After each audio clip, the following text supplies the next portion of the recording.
Olá pessoal, tudo bem? Eu espero que vocês estejam bem, sejam bem-vindos ao canal Gnóstico, né? Se você não é inscrito no canal, se inscreva no canal, toque o sininho de notificação, deixe seu like, compartilhe o vídeo e divulgue o canal. Se você quiser nos ajudar, sendo um parceiro, financiador, quando eu digo nos, é nos, não é nós, tá?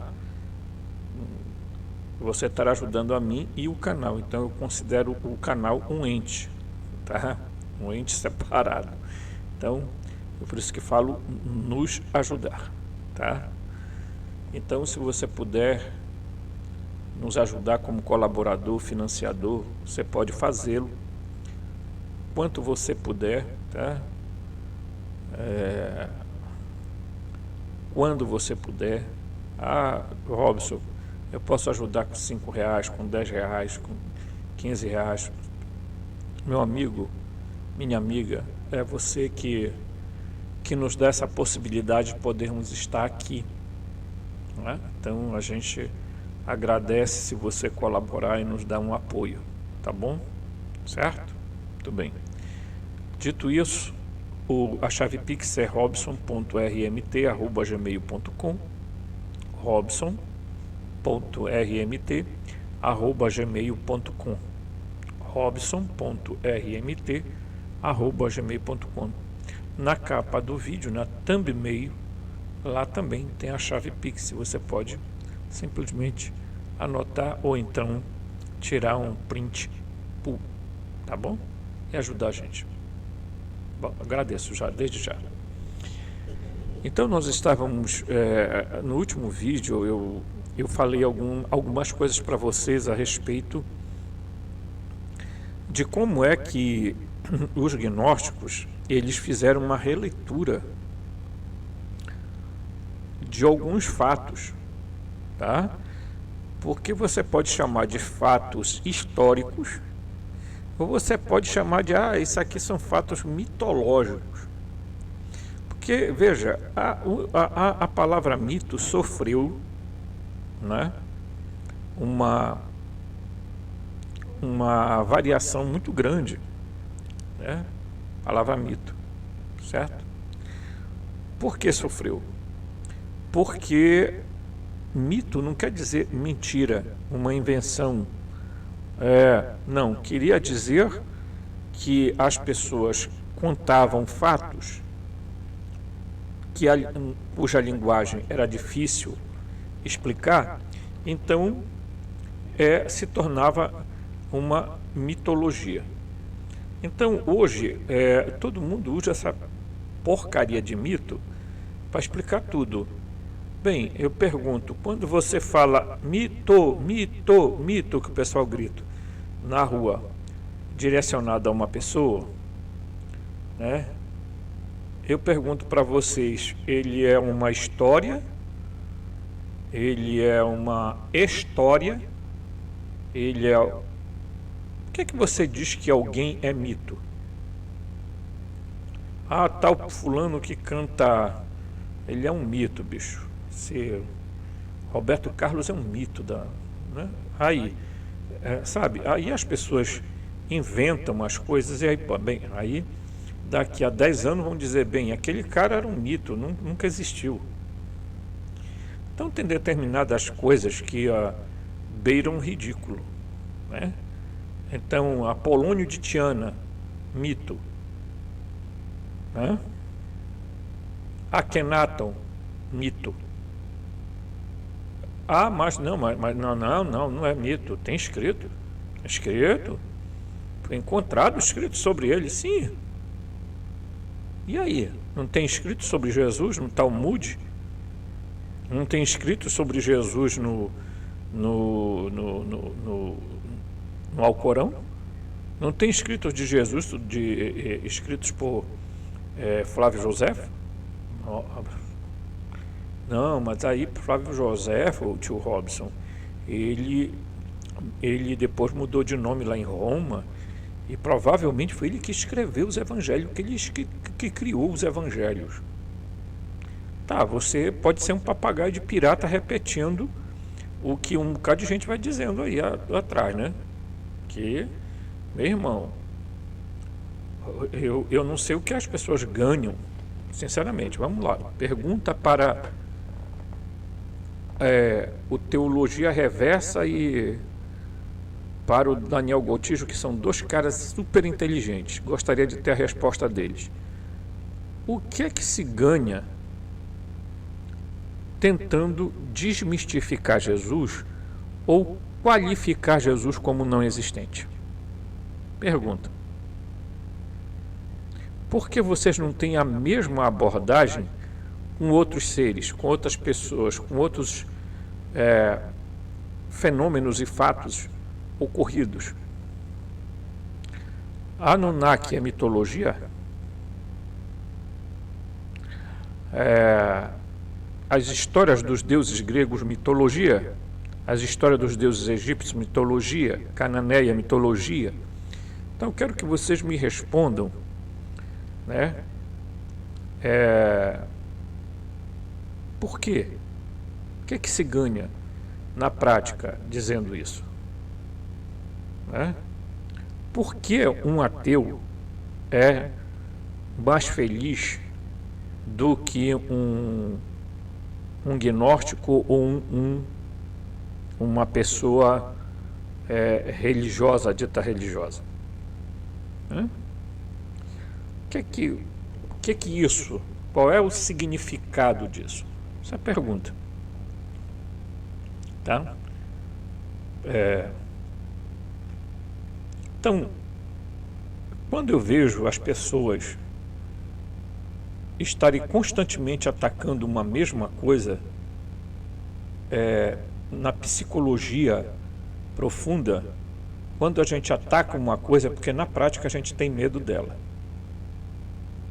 Eu acho que as pessoas têm um medo terrível de que Jesus tenha existido, porque se Jesus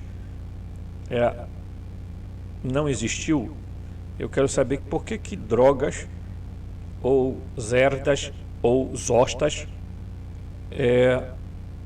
este ser não existente, inventado, né? Certo? Porque uma coisa é, não existiu Jesus histórico. Então só existe o Jesus da fé. A outra coisa é, não existiu Jesus histórico, mas ele não é o mesmo que o Jesus da fé. É outra conversa. Eu estou nessa segunda, porque eu acredito que o Jesus histórico existiu. No entanto, ele foi outra coisa completamente diferente do que dizem. Né? Mas eu gostaria também de indicar para os nobres da Teologia Reversa, Daniel Gontijo e o Sabino, que são estudiosos. Eu não sou ninguém, eu sou alguém que sou um buscador. Eu apenas estudo pedagogia, me dedico ao ensino. Eu indicaria para vocês pesquisarem, lerem o livro que não tem ainda em português, né?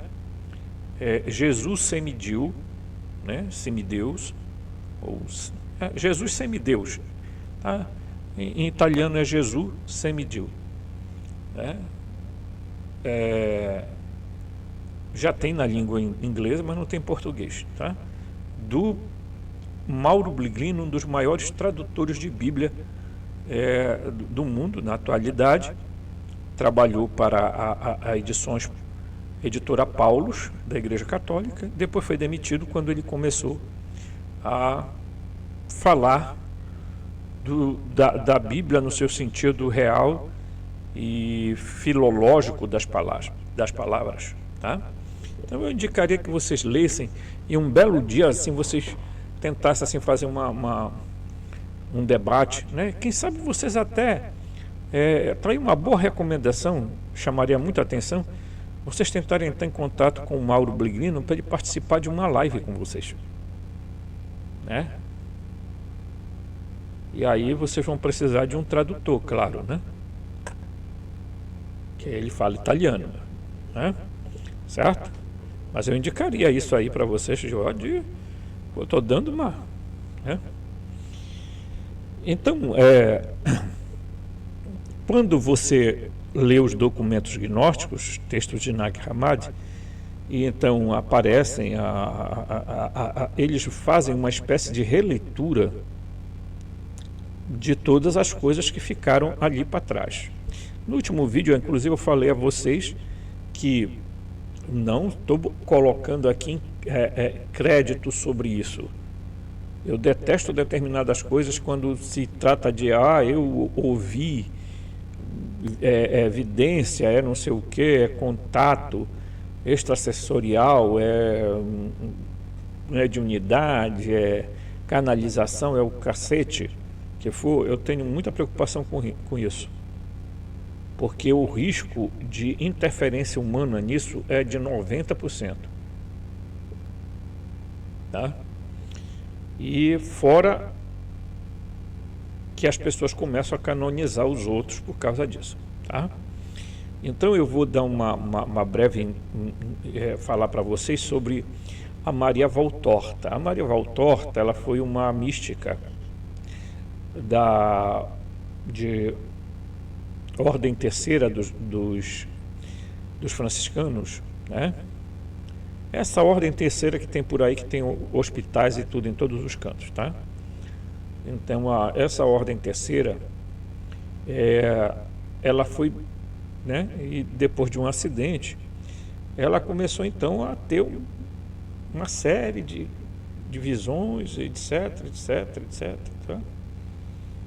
E ela descreveu primeiro se proibiu divulgar os documentos que ela escrevia, tá? Isso aqui é uma coisa importante deixar dito. Depois ela foi liberado, e depois o Ratzinger, que era o Bento XVI, o Ratzinger, como prefeito da Congregação para a Doutrina da Fé, resolveu proibir de novo, colocar ela na lista dos livros proibidos do Vaticano. Se vocês não sabem, mas tem. Esse livro proibido do Vaticano é aqueles livros que eles consideram que os fiéis não devem ler, porque vai dar problema, vai dar zerda no meio. Por quê? Porque, de fato, o primeiro foi quando deram título ao livro, quando publicaram os escritos dela como livro, colocaram assim: Poema do Homem-Deus. Depois, na verdade, se transformou no Evangelho como me foi revelado. E se você for olhar lá, meu amigo, é completamente diferente. Tá? Ela é muito semelhante a Ana Catarina Emmerich, que também teve uma coisa bem parecida.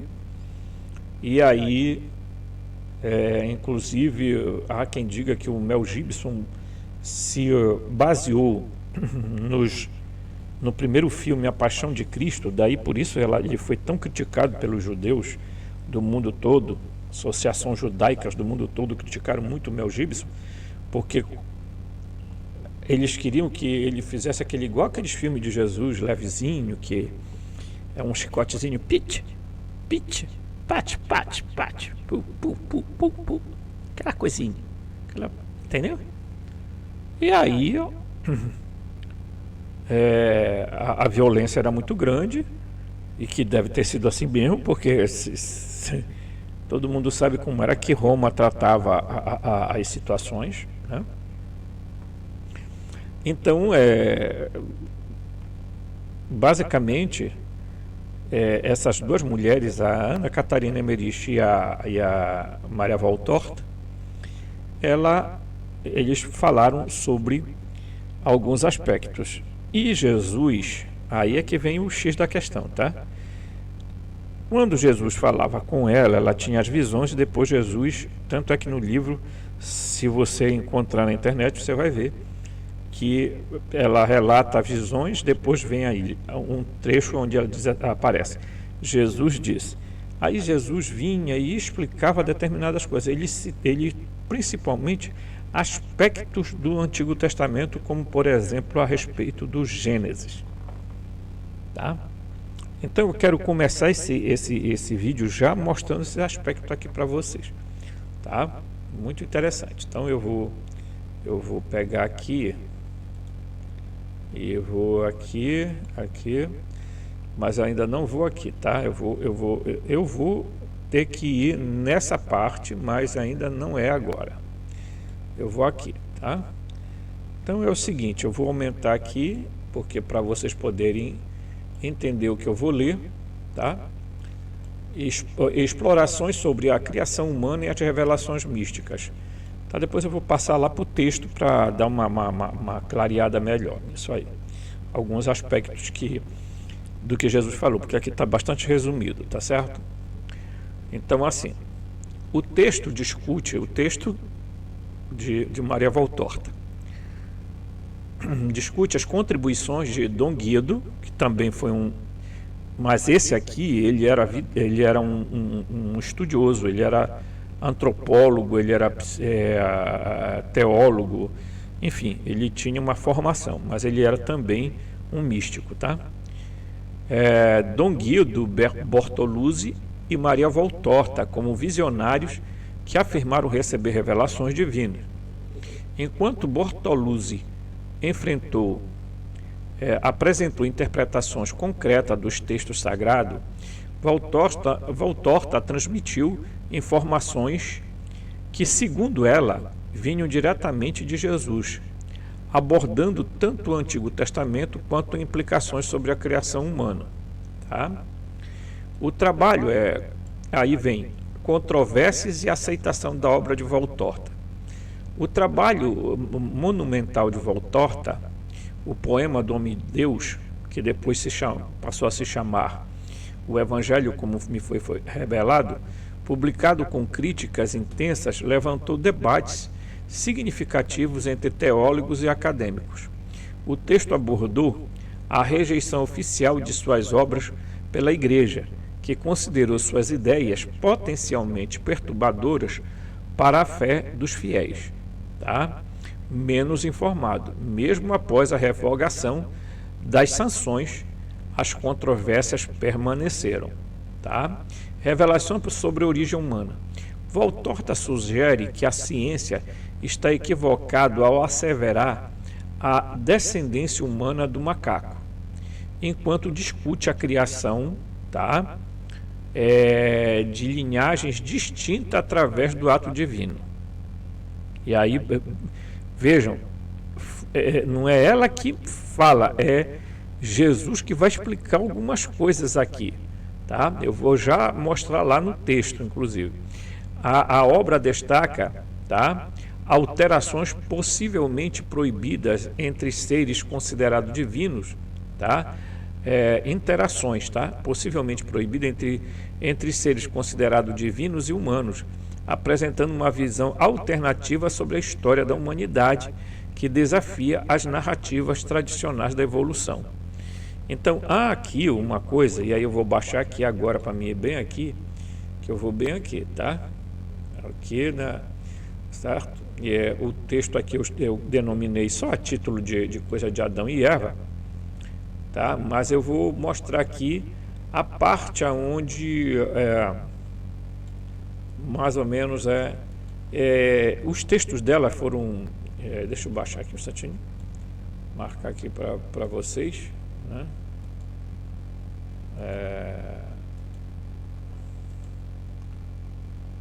Deixa eu marcar aqui,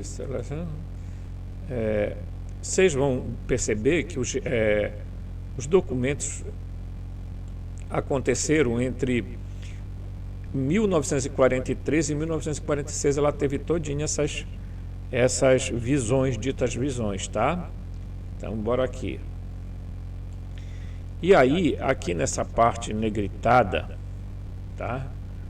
Eu vou mostrar aqui para vocês. Vou colocar aqui algumas coisas. Depois a gente vai acrescentando aqui, né?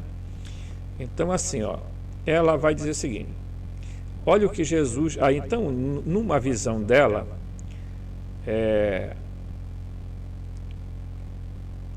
o autor está transcrevendo isso aqui, tá? Então, bora compreender. Tio Robson, explique para a gente. Isso aqui é uma transcrição de um autor que está apenas citando alguns fatos, tá? Então, ele diz que isso aqui é também uma tradução, tá, gente? Então, o Google Tradutor é uma azeda, tá? O conhecimento sobre o código genético, né?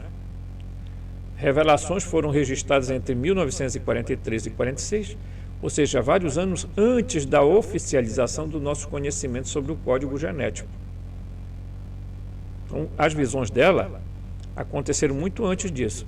Aí, não estou pedindo para você acreditar, tá? Isso aqui não é matéria de fé aqui. Quem está discutindo isso? Aí Jesus, numa das visões, diz para ela assim: vocês não percebem que estão se diminuindo? Pensem bem, uma fera, por mais desenvolvida que seja, por mais que seja selecionada, aprimorada, aperfeiçoada, tanto em sua forma quanto em seu instinto, e se preferir até em sua capacidade de aprendizagem, continuará sendo apenas uma fera. Vocês não conseguem entender isso? Sei que essa ideia fere o orgulho de quem se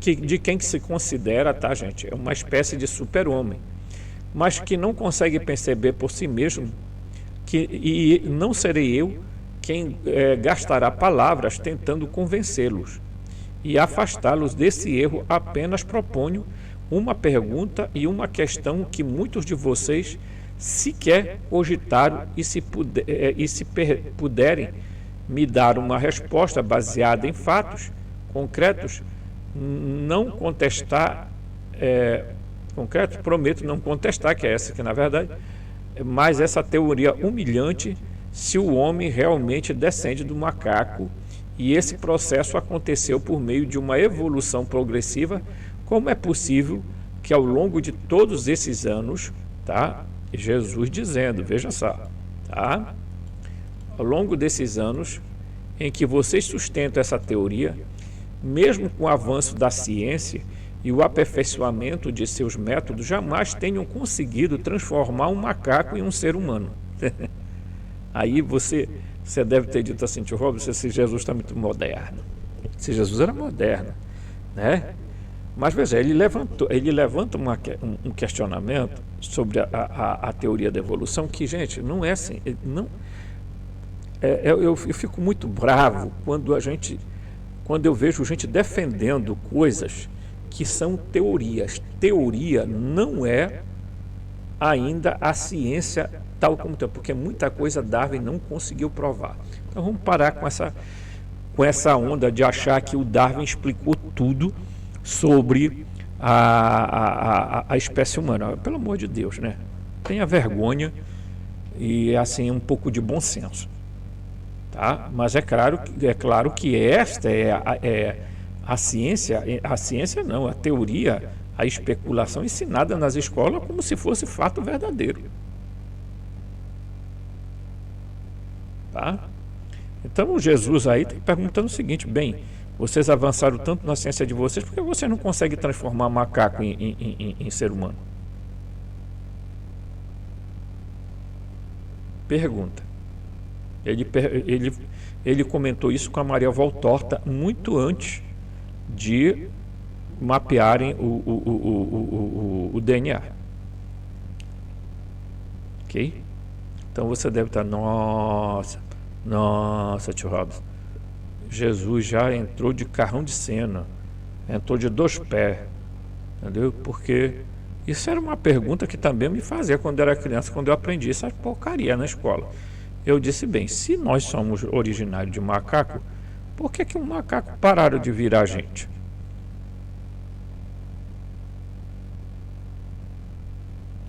Aqui tem até um carimbó no Pará, é um ritmo dançante aqui no Pará, né, que canta exatamente isso. O macaco já foi gente, hoje é bicho respeitado. Tem sala, tem quarto, tem varanda, tem corredor.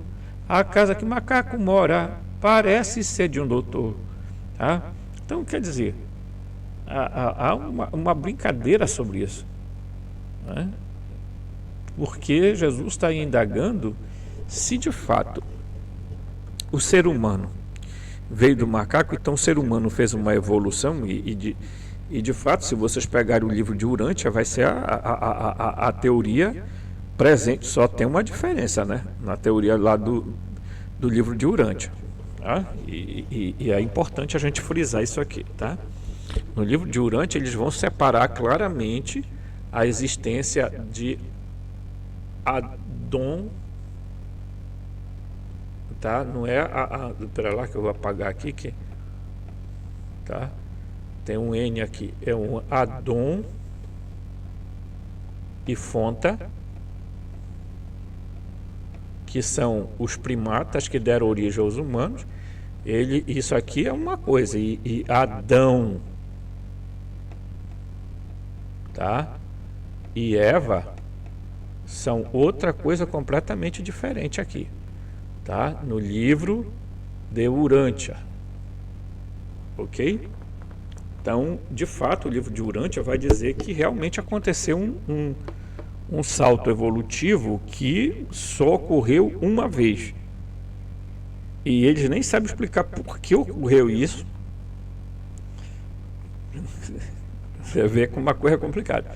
No livro de Urântia, eles vão citar essa é o fato de Adão e Fonta terem nascido e evoluído para se tornarem humanos, né? Mas eles não conseguem explicar, porque o casal que teve, eles são gêmeos. Eles são irmãos, tá? E quando esse casal teve, os outros casais não seguiram o mesmo padrão. Houve uma mudança, uma alteração genética que o livro de Urântia não consegue explicar. E ninguém consegue explicar porra nenhuma disso, né? Vamos ser sinceros. Tem um monte de porra louca falando um monte de coisa, porque a ciência é tão corrupta quanto qualquer coisa que você possa imaginar, né? Então, vamos ser sinceros, né? Então, nesse aspecto aí, Jesus não está enganado, porque nem o livro de Urântia, que é dito a quinta revelação de época, não consegue responder. Quando se trata de dizer assim, bem, mas como foi que aconteceu esse negócio aí? Não sabemos. E Adão e Eva, lá no livro de Urântia, é outra coisa, completamente separada. Não tem nada a ver com Adão e Fonta, tá? Só para vocês terem uma ideia. Então, Jesus está fazendo um questionamento que é o questionamento mais bobo que todo mundo faz na vida. E quem é que explica? Ninguém. Pergunta se tem algum antropólogo explicando isso aí. Pergunta se esses biólogos conseguem explicar. Oh, nossa, evoluíram do macaco e foi. Mas aí, bem, chegou um tempo que o macaco parou de evoluir e continuou sendo macaco.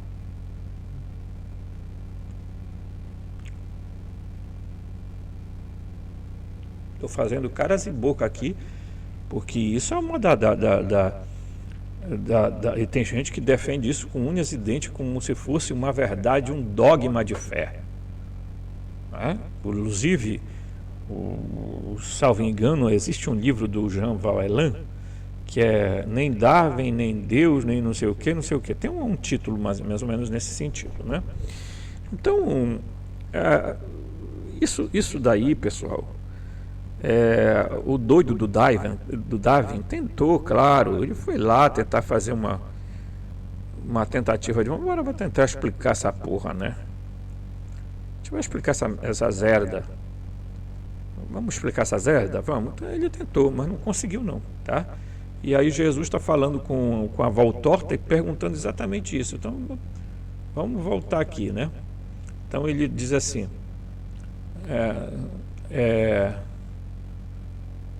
ele diz, tenho conseguido transformar macaco em ser humano.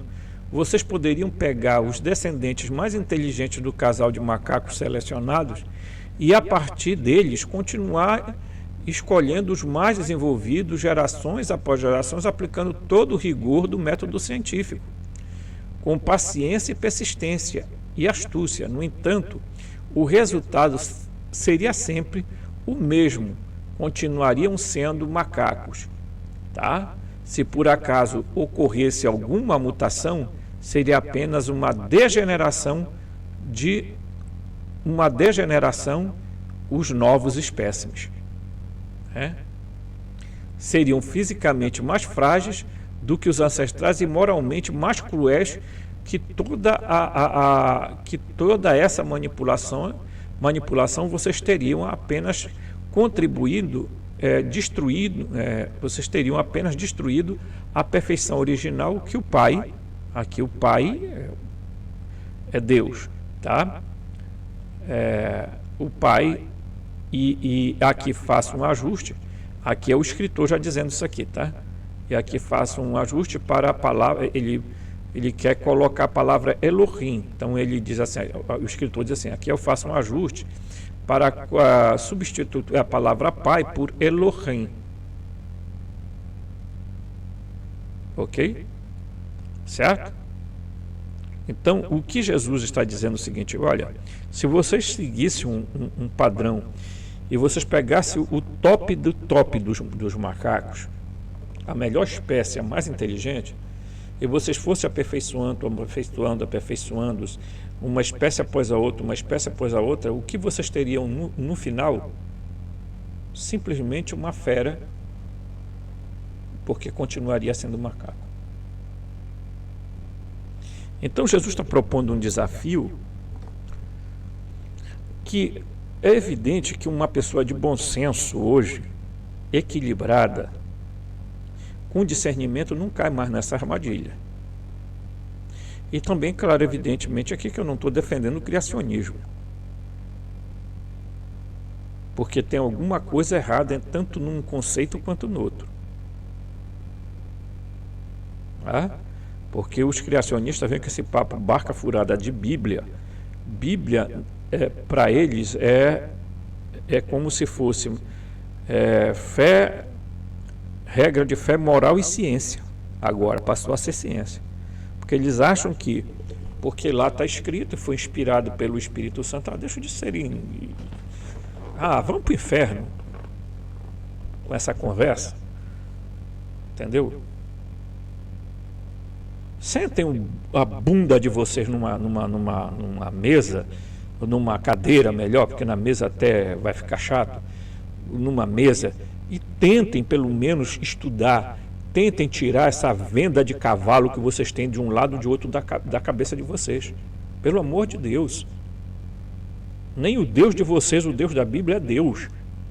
Então parem de inventar essas porcarias que vocês ficam fazendo. Porra. Chateia a gente te ver esses bando de bobalhão, porque a Bíblia é inerrante. Eu fico babando pelo canto da boca. Vai te catar, vai plantar coquinho, camarada. Então, Jesus aqui tá falando isso, mas não é para dar, aqui eu não estou pedindo para você acreditar se a Val Torta teve ou não teve visão, se foi ou não foi verdadeira a visão dela, eu não estou nem aí com isso. Entendeu? Eu só estou colocando isso aqui como matéria de reflexão no meu canal. Ora, mas o canal é meu, eu coloco o que eu quero aqui também. Não preciso pedir satisfação de ninguém. Então, eu digo o seguinte, até em algum trecho ali eu concordo com Jesus, porque é o seguinte, qualquer pessoa de bom senso vão perguntar, por que o macaco não ainda continua? Por que a ciência que está tão avançada, já fizeram a Dolly, já fizeram clone não sei de que mais aí, por que eles não fazem uma tentativa de evoluir os macacos até chegar num estágio de macaco ser humano? Não consegue, né? Eles sabem fazer em outras porcarias, né? Vírus, bactérias, eles sabem produzir isso em laboratório muito bem. Muito bem. Se eu falo mesmo. Tá? Então, tio Robson, mande brasa aí. Mande brasa que o negócio está quente, tá?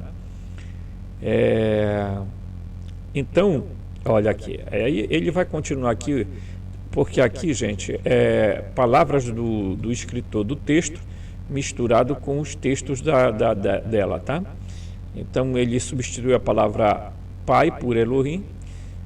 Então, ele diz assim, criou para esses seres concreto, validaria essa teoria. No entanto, vocês evitam seguir, Jesus continuando aqui, seguir esse caminho porque tem plena consciência de que jamais conseguirão transformar um ser humano de volta em um macaco. O máximo que poderiam criar seria um homem deformado, degenerado e talvez até um criminoso, mas nunca um macaco autêntico. E sabem disso desde o princípio, por isso sequer tentam, né? Sabem que qualquer tentativa neste sentido fracassaria além do prejuízo científico. Sua reputação estaria completamente destruída diante desse tipo de afirmação. É compreensível, aí aqui o escritor já entra, né? Bem aqui, ó. É compreensível que o Papa Ratzinger tenha, aqui está errada a tradução, tenha alertado certas passagens desse livro poderiam abalar a fé de alguns fiéis mais simples que confiam plenamente naquilo que a igreja ensina. Tá?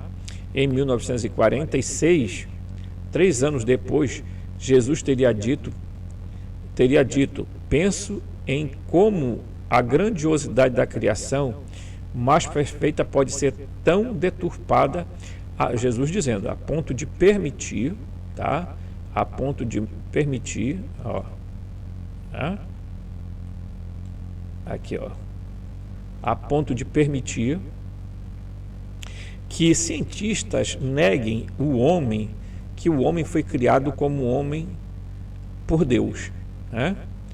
E aqui substituído por Elohim. Então, o homem criado por Elohim e não surgiu da evolução do macaco. Aqui o termo macaco é usado diretamente, tá?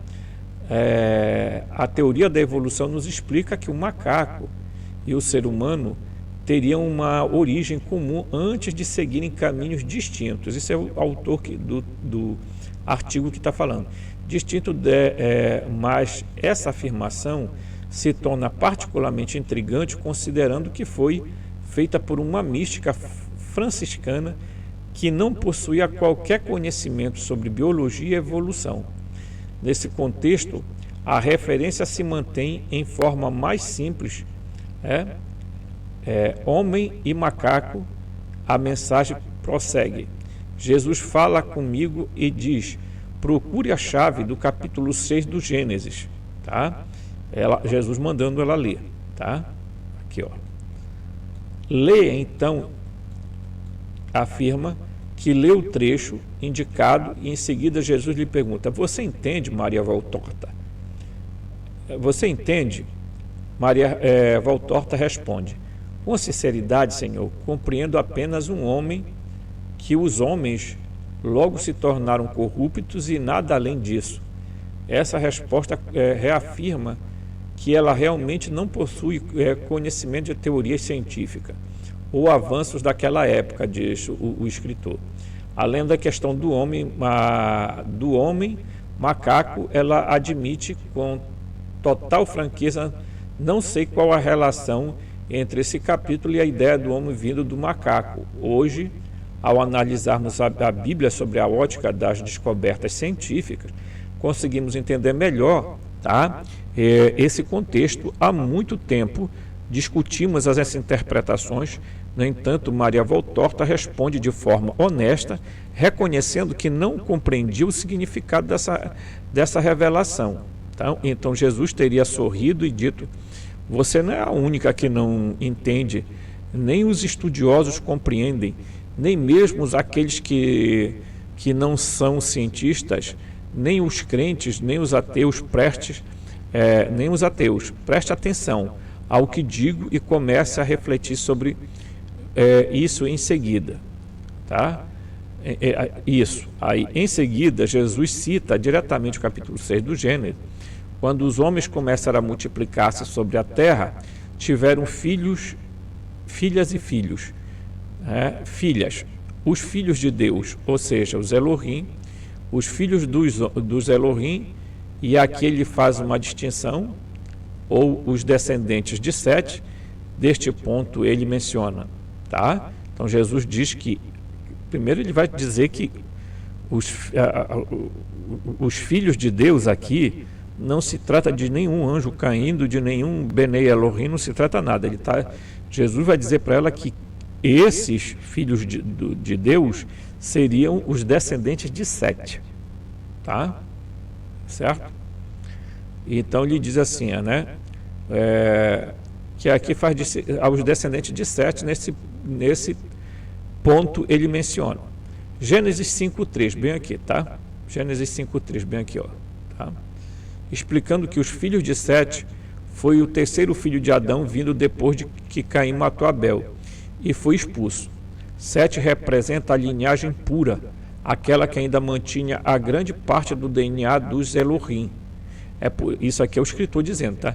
É por isso que podia ser considerado um filho de Deus, pois Adão foi criado à imagem, ou melhor, com a imagem, com o Tislem, tá? Que é com algo concreto. Essa palavra aqui hebraica quer dizer algo concreto, né?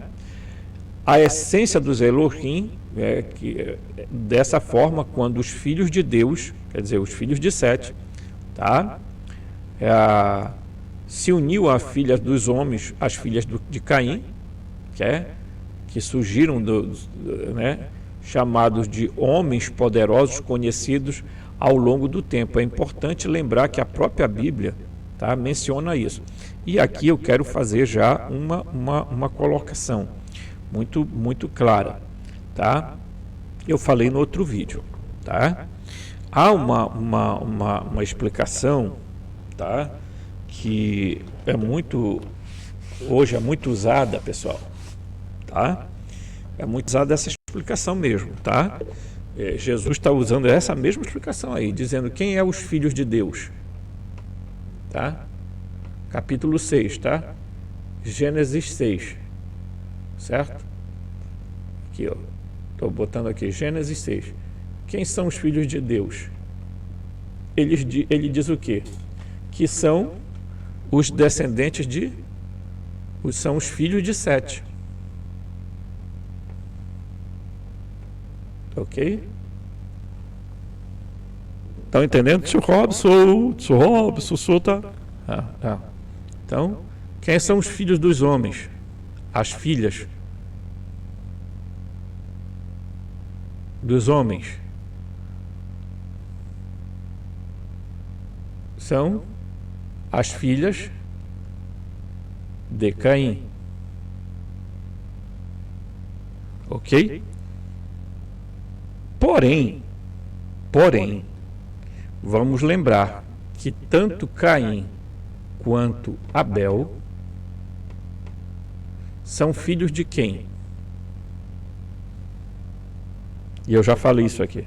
Esses dois. Eles são filhos de Eva mais Ial da Baote, ou como vocês quiserem, mais Javé, tá? Ok? Então a Eva, ela teve uma relação com esse ser aqui, que é o mesmo ser, tá? Então, por favor, não pense que são seres diferentes, é o mesmo ser, tá? E ela gerou o quê? Caim e Abel. Certo? Então, os filhos de Sete, os filhos aqui do Sete, teriam o DNA propriamente do Deus, mas que Deus? Aí é essa a pergunta que tem que se indagar. De que Deus nós estamos falando, tá ok? De que Deus nós estamos falando. Lembram que no vídeo passado eu abordei aqui que a Bíblia, ela mescla os dois personagens, né? O Enki e o Enlil estão entrelaçados no mesmo texto bíblico, formando uma personalidade chamada Javé. Ou melhor, se pegou características de Enlil e de Enki e se aplicou nesse outro personagem chamado Javé. O Lawrence Gardner, preste atenção, certo? Lawrence Gardner vai dizer que na Bíblia existem dois deuses completamente diferentes: Adon, ou Adoni, ou Adonai, seria uma coisa mais ou menos assim, e Javé, que seriam dois completamente opostos. E você percebe isso quando você vê, né? No capítulo 6, Deus disse: eu me arrependo de ter criado o homem. Eu me arrependo. Por isso eu vou destruir tudo, vou mandar água, vou mandar todo mundo para o beleléu, vou mandar para o vinagre, todas essas coisas, estou aborrecido. Né? Aí, de repente, no texto, ele vai e resolve salvar um grupo de pessoas. Então, aqui na Gnoses de João, que eu já falei para vocês, Jesus diz que não foi na arca como Moisés falou, tá? E eu também sei que não foi na arca, tem muitas coisas aí que... E não foi também só Noé e o grupinho dele, não. Tá bom. E aí Jesus... aí aparece Deus indo lá com Noé. Noé, olha, faz uma arca aqui. Então, quando você pega as tabuletas da Suméria, quem foi que falou isso para o Atarrazes, que era o Noé deles lá? O Atarrazes, tem outro nome também, né? Quem foi que falou? O Enki. O Enki desobedeceu o Enlil, porque o Enlil tinha dito o seguinte: olha, eu não aguento mais, esse pessoal está muito barulhento, é um inferno do cacete, e eu, como sou o Deus do ar, do fogo, do plasma, do espaço, eu vou mandar chuva. Vai vir um temporal d'água, eu vou destruir tudo isso aí. O que é que acontece? O Enki resolveu desobedecer e disse: não, porque não dá. Noé era descendente de quem? Ele era descendente de Adapaitite. Portanto, vinha a ser parente lá do Enki. Tio Robson, o negócio estava, né? Então o Enki vai lá e fala: olha, tá. Então a gente vê que não é que Deus se arrependeu porra nenhuma. Javé não se arrepende de nada. Javé é carniceiro. Tá? O que na verdade quem aparece é um outro ser completamente diferente. Tá? É como se fosse os gnósticos dizendo o Yaldabaoth e o Abraxas, né? O Abraxas dizendo tá? Só para não confundir, não vamos confundir. Mas Javé falou, o Adon foi lá e disse: não, ei, constrói uma arca aí, constrói que o negócio, o bicho vai pegar. Então existem dois deuses entrelaçados ali. Então, quando Jesus está explicando para Maria Voltorta sobre isso aqui, ele está falando das duas linhagens. A linhagem, tá? Aí é que está o X da questão. A linhagem da serpente e a linhagem de Sete, a linhagem de Caim, tá? Então vamos lá. De quem eram filhos Caim e Abel? Pergunta. de Javé, de Aldabaote. E então, por consequência, de Enlil. De quem Sete era filho? De Adão e Eva. Mas de quem Adão era filho? Era de Enque. Mas isso aqui são detalhes. A coisa promete. Fica mais confusa ainda. Você vai se surpreender. Quando esse vídeo for ao ar, sua cabeça vai enrolar. Seus pensamentos vagarão por quilômetros. Você talvez tenha uma crise de pânico. Mas depois você vai acordar e dizer: nunca mais serei o que serei. Então vamos lá. Então, Jesus vai mostrar que as linhagens, né? Incrível isso, né? Depois tem ele falando isso lá para Maria Valtorta, imagine, né? Aqui não é o Robson falando, não, tá? A essência dos Elohim estavam aonde? Estavam em Adão, né? Certo?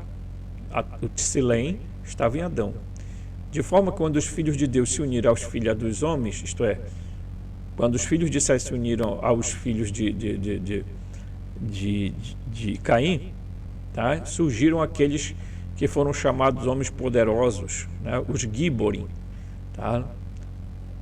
Que a Bíblia, que não tem nada a ver de chamar de Nephilim, que eu já expliquei isso aqui milhares de vezes, tá? Então, então vamos aí. Enoque relata que gigante seria o resultado da união entre os filhos de Deus e as filhas dos homens. E aí foi Enoque que decidiu contar a história de que 200 seres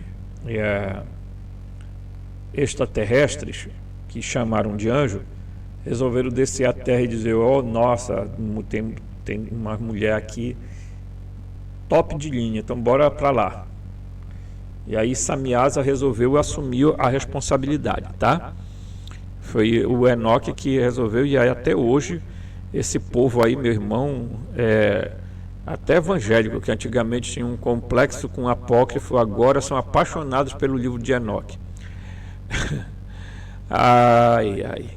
Conhecidos como ao longo dos tempos, é importante lembrar que a própria Bíblia, gigantes mencionados são descritos como um homem, tá? Enoque relata que gigantes seriam resultado da união entre os filhos de Deus e as filhas dos homens.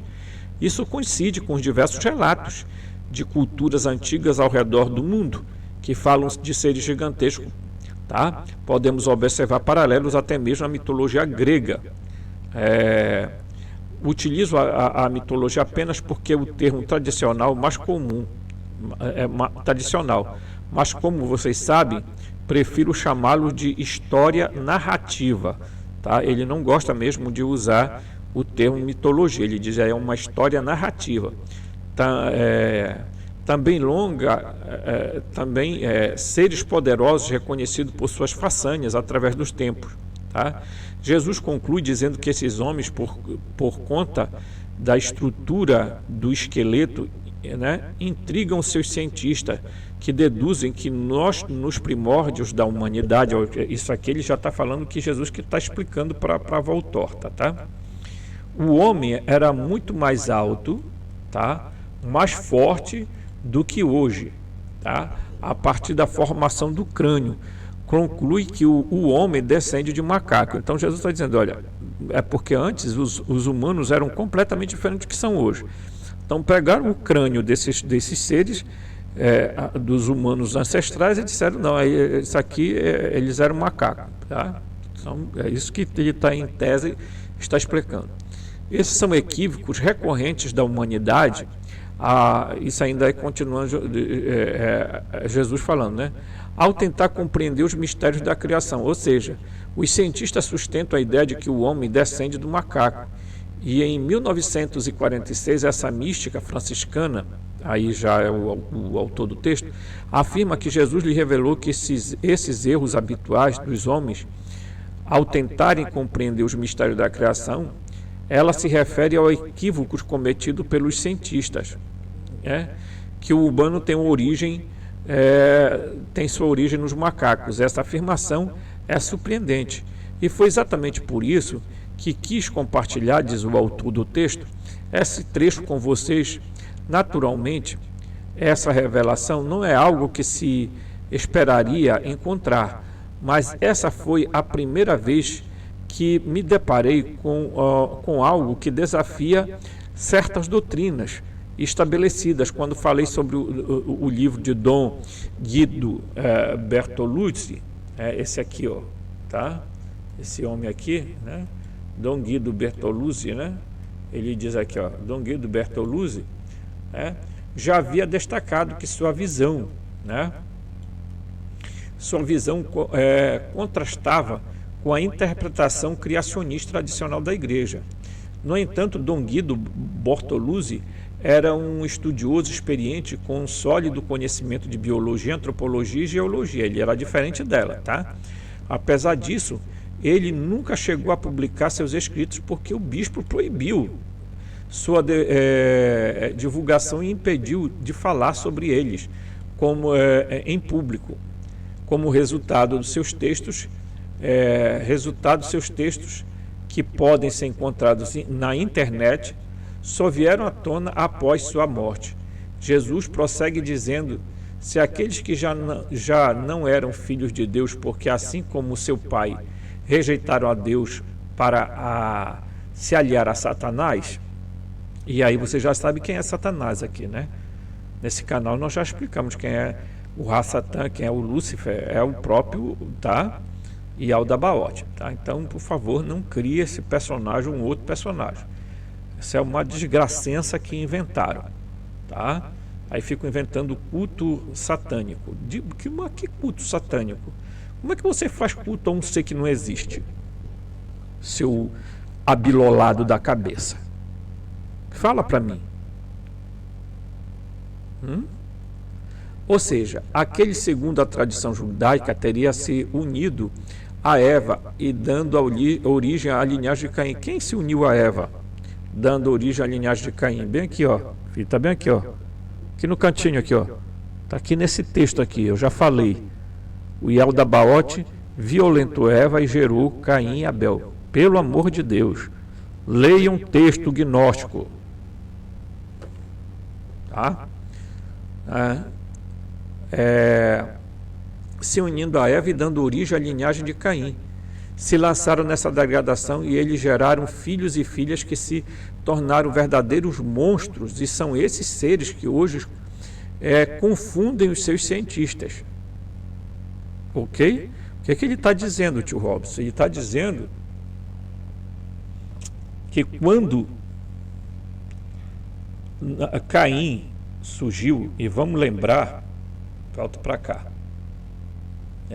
vocês veem como um assunto pequeno desse, gente, ele tem desdobramentos infinitos. Então tem pessoas que acham que o nosso canal aqui é um canal de brincadeira, sabe?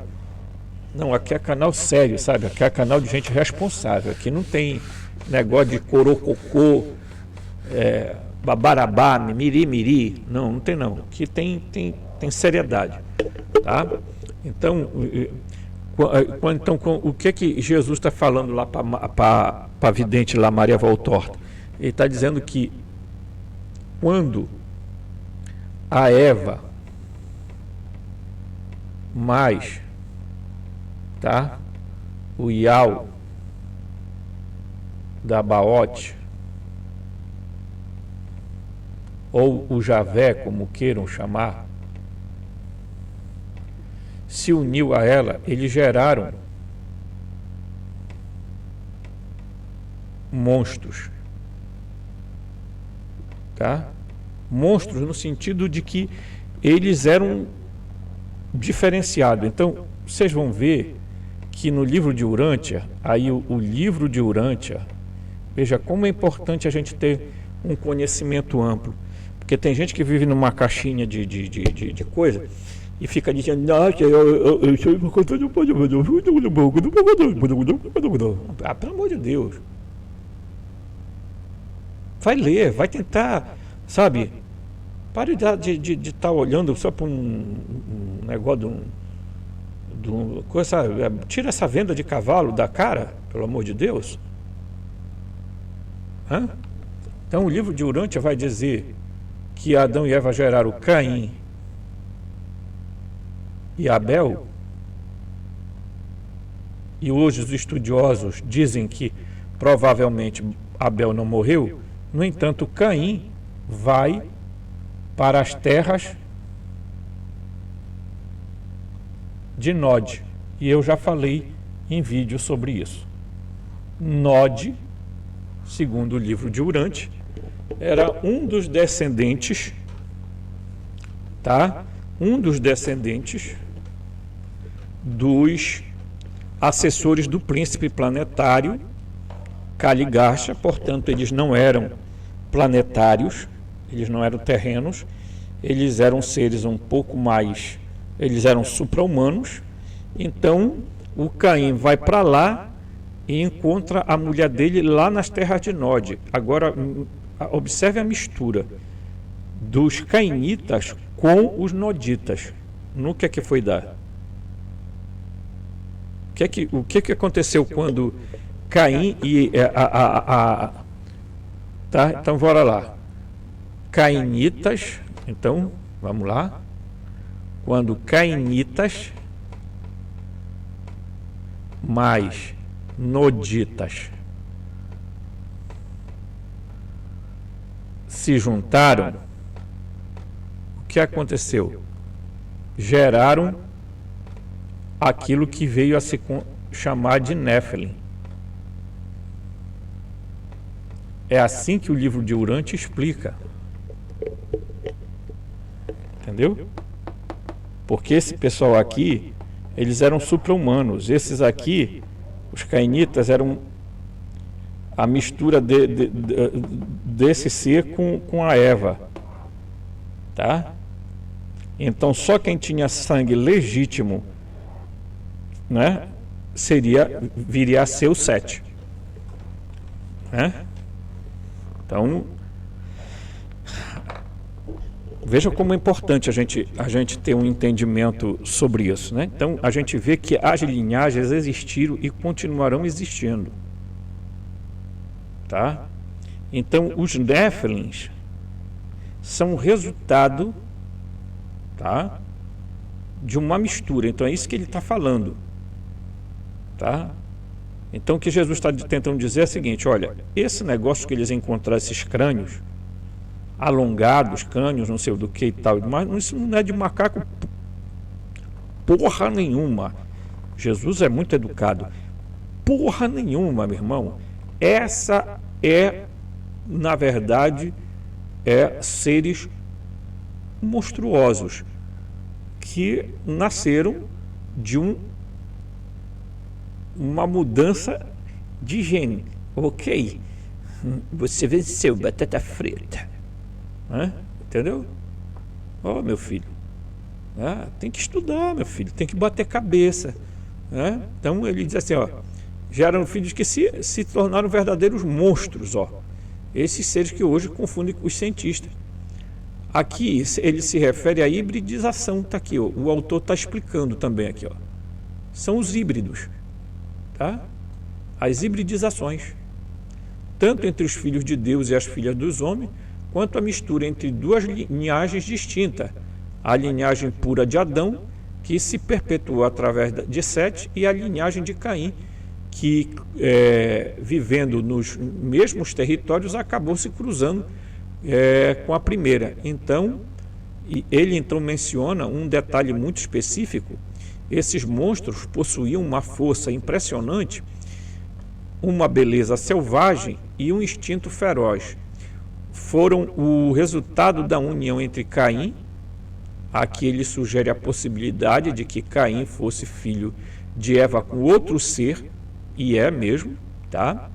Isso se reforça quando o texto prossegue mencionando que esses seriam fruto da união entre Caim e os brutos. Tá? Ele vai usar essa palavra aqui, ó. Tá? Certo? Esse conceito encontra respaldo na tradição judaica, como indicado pelas exegetas do Midrash, que afirmam que antes de ser amaldiçoada, a serpente, aquela que tentou Eva, e que, segundo essa interpretação, tá? Essa interpretação teria se unido a ela para gerar essa linhagem. Era um ser que andava ereto, possuía membros e tinha a capacidade de se comunicar. Esse ser descrito como um réptil e até mesmo um reptiliano teria sido responsável pelo surgimento dessa descendência que foi chamada a linhagem dos brutos, por não pertencer à linhagem estabelecida pelos Elohim, tá? Portanto, pelos Anunnaki, pelos Elohim, pelos Anunnaki, pelos arcontes, assim como que você queira chamar. O texto, né, então, apresenta uma lista completa dos patriarcas antediluvianos e continua esses seres seduziram as filhas dos Elohim, ou seja, as descendentes de Sete, por meio de Enos. Sabemos que Sete teve filho chamado Enos. Isso está registrado na Bíblia, no capítulo 5 do Gênesis, onde se lê que Adão tinha 130 anos quando gerou um filho à sua imagem e semelhança. Olha só, tá? Lá no capítulo 5 do Gênesis, eu vou grifar isso aqui, tá? E ele diz assim, ó, onde se lê que Adão tinha 130 anos quando gerou um filho à sua imagem e semelhança e deu-lhes o nome de Sete. Então, portanto, Caim e Abel não eram imagem e semelhança de Adão. Tá claro isso para nós? Tá? Então é preciso ficar claro aqui que nós estamos vivendo numa mentirada no planeta. Eles vêm contando mentira ao longo do tempo para as pessoas estão tão acostumadas com a mentira que elas não sabem mais distinguir a mentira, a falsa verdade e a verdade. Tá? Isso é assustador no mundo de hoje. Tá certo? Aqui vale destacar, diz o texto, um ponto importante: a expressão usada neste trecho, Adão gerou um filho à sua imagem e semelhança, é a mesma que aparece quando afirmam que os Elohim criaram Adão à sua imagem e semelhança. Quer dizer, o Sete tinha o Tselem de Adão. Tá? Isso sugere que pode ter havido algum tipo de intervenção especial no nascimento de Sete, como já discutimos antes, né? Há indícios de que a técnicas de engenharia genética tinham sido utilizadas neste período. Tá? Os exegetas judeus reconhecem que esse conhecimento já existia na antiguidade e que os métodos de manipulação do DNA eram conhecidos. Tá? Um exemplo frequente citado é o trabalho do professor Safran, da Universidade Hebraica de Jerusalém, que afirma que os registros bíblicos indicam que a clonagem era conhecida há pelo menos 4.000 anos. Tá? Sete tinha 105 anos quando gerou Enos. Entre os detalhes dessas revelações é algo bastante preciso. Aí Jesus teria dito o seguinte, está bem aqui em negrito, tá bem, tá? Aqui, ó. Aqui em negrito, aqui, ó. Aqui, diz assim, ó. Jesus teria alertado Maria Voltorta para que não confundisse os filhos de Sete com os filhos de Caim. Tá? A distinção entre essas duas linhagens é mantida de forma clara, pois sabemos que Caim teve um filho chamado Enoque e que posteriormente construiu uma cidade dando-lhe o nome do seu próprio filho. O interessante é que a própria Bíblia, aquela tradicional que qualquer um pode ter em casa, menciona que no tempo de Enoque as pessoas começaram a invocar o nome de Iarro ou Iavé, tá? Aqui, gente, é Javé, tá? É que a tradução aqui ficou assim.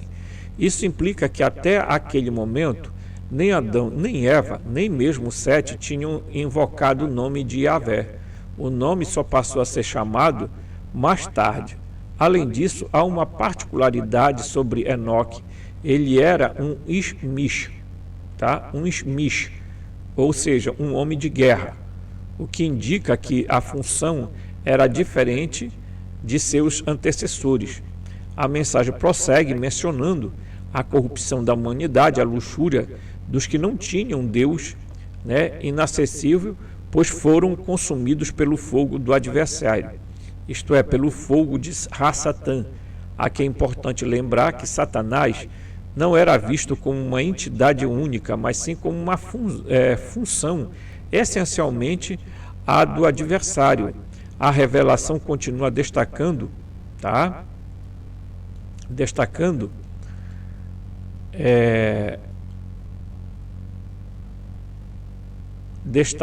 deixa eu ver aqui onde eu parei, importante que funções essencialmente adversas e revelação. Continua destacando um ponto importante. O homem moderno se perde nas suas análises sobre as características faciais e os formatos de crânio. Orgulhoso demais para admitir que foi criado, prefere aceitar a ideia de que descendente dos brutos, pois assim podem afirmar, fomos nós que evoluímos dos animais até nos tornarmos humanos. Ou seja, esse trecho não nega a existência dos animais nem dos macacos, mas sugere que houve uma intervenção externa no desenvolvimento do homem, tá? Não foi um processo isolado, tá? De evolução. Alguém teria teria intercedido para o Homo sapiens. Jesus teria dito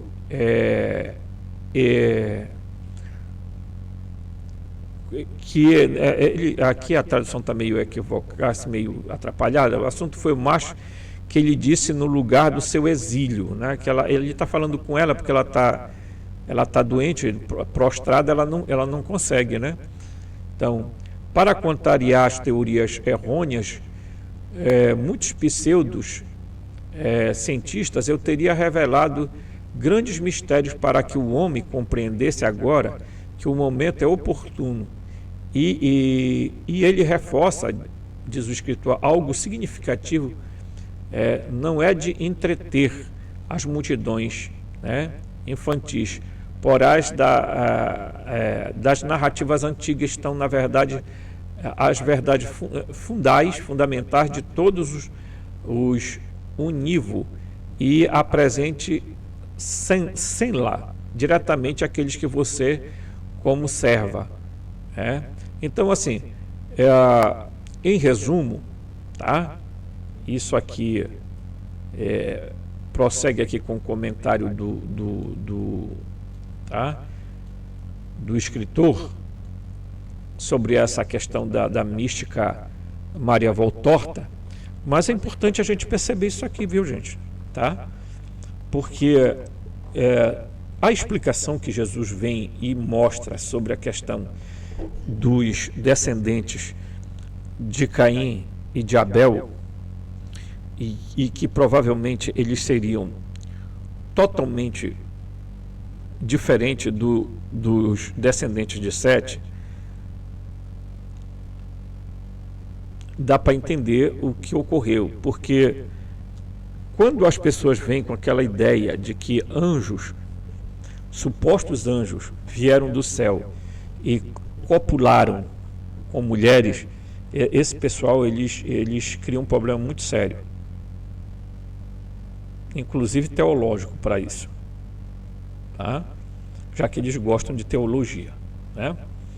Então eu quero voltar bem aqui para aquela parte que a gente estava aqui, ó, tá? Ó. Aí aqui está, olha, sobre a origem humana, né? Aí ela diz assim: o texto propõe reflexões sobre a relação entre insights científicos e as narrativas místicas apresentada por Voltorta.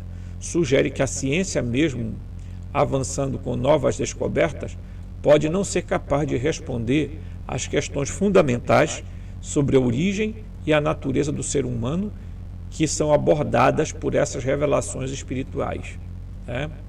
Então, finalmente, ele diz assim, as reflexões do texto indicam que as revelações de Voltorta não apenas oferecem uma narrativa alternativa, mas também questionam os pilares do pensamento religioso e científico. A discussão sugere que a compreensão da verdadeira origem da humanidade pode requerer uma análise que transcenda as construções dogmáticas existentes. Ok? Você já pensou sobre isso? Ok? Então aqui, ó. No próximo vídeo a gente vai falar sobre Adão e Eva 2, que nós vamos falar um pouquinho mais, né, sobre esses aspectos. Eu quero dizer, meus amigos, que às vezes as pessoas pensam que é fácil a gente montar a aula e ficar dando estudo aqui, e o camarada ficar do outro lado aí debochando, alguns rindo, outros fazendo gracejo, né? Mas quero dizer uma coisa para vocês, cuidado, porque o Iau da Baote vai pegar você. Estou logo lhe avisando, né? Então, as pessoas ficam pensando assim, nossa, que fácil, né? Trazer assuntos assim, abordar. É fácil. Sente assim a bundinha numa cadeira bem confortável e começa a pegar vários livros, vários aspectos de outras coisas, e você vai ver como é a coisa, como é que a coisa funciona, né? Então tá. E aí eu vou dar uma diminuída aqui, que eu quero só encerrar o vídeo com algo interessante sobre isto, né? Quero mostrar isso aqui, né? Então eu em alguns vídeos anteriores eu mostrei isso aqui, tá? Porque isso aqui tem a ver com o livro de Urântia, tá? O livro de Urântia, os adonitas são os descendentes de Adão e Fonta, tá certo? Ok? Olha aqui, ó. São os descendentes. Deles surgiu a tribo de Bandonan, tá? Surgiu os Sanjik e as 6 raças de cores aqui, ó. Ok? Certo? Depois, só depois que vai... E olha só, olha, vem aqui, ó. A raça, né? Bandonan, as tribos de Bandonan, né? Foram para um outro grupo, aí vieram as 6 raças de cores. Aí o que é que acontece? Os andonitas, aqui, ó, os andonitas se juntaram, tá? Olha, aos assessores do príncipe e geraram os noditas, aquilo que eu coloquei bem aí, ó. E aí o que é que os noditas vai acontecer com os noditas? Os noditas, aqui, ó, não dá muito para ver, mas é eles que vão, aqui, ó, eles vão dar origem aos pré-sumérios, tá? Vou diminuir um pouquinho aqui, ó. Eles vão dar origem aos pré-sumérios aqui, ó. Pré-sumérios, ok?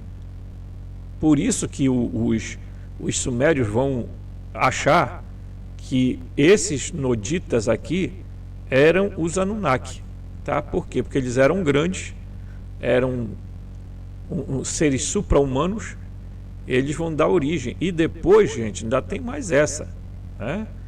Que o livro de Urântia vai explicar que esses grupos todinho aqui, ó, vão estar relacionados com os antites, tá? Certo? Eu vou botar bem aqui, ó. Com os adamitas, ó. Olha aqui, ó. Os noditas depois vão se relacionar com a raça violeta, que é a raça de Adão e Eva, que vieram de outro lugar. Olha só, tá? Ó. E aí vocês vão ver que depois vai surgir os povos do Irã, do Iraque, Turquia, e assim por diante, os da Arábia, do Egito, né, da Índia e tal. Então, o que eu estou tentando mostrar aqui, pessoal, para vocês, é basicamente mostrando que os gnósticos, resumindo, os gnósticos, quando disseram que Eva teve relação com Yaldabaoth, no texto que eu já li aqui, na Gnose de João, exatamente os descendentes de Caim, tá, migraram para a região de Nod, chegaram lá e encontraram um outro grupo de seres completamente diferente, se juntou, e aí surgiu um outro grupo de seres ainda que depois vão ser chamados, vão ser conhecidos como Néfilins, né? Como gigantes, como tá? E aí tem um outro grupo que vai surgir, que é os Gibborim, né? Então, meu amigo, a coisa não é tão simples, não é melzinho na chupeta, não. As pessoas têm que estudar mesmo, tá? E é o que a gente faz nesse canal, ok? Muito bem. Então, finalizando as aulas, um abraço. Por favor, nos ajude. Doe um pouquinho que você tem para o nosso canal. Me ajude, por favor, tá? Eu te agradeço. Que Deus abençoe você, o Deus incógnito.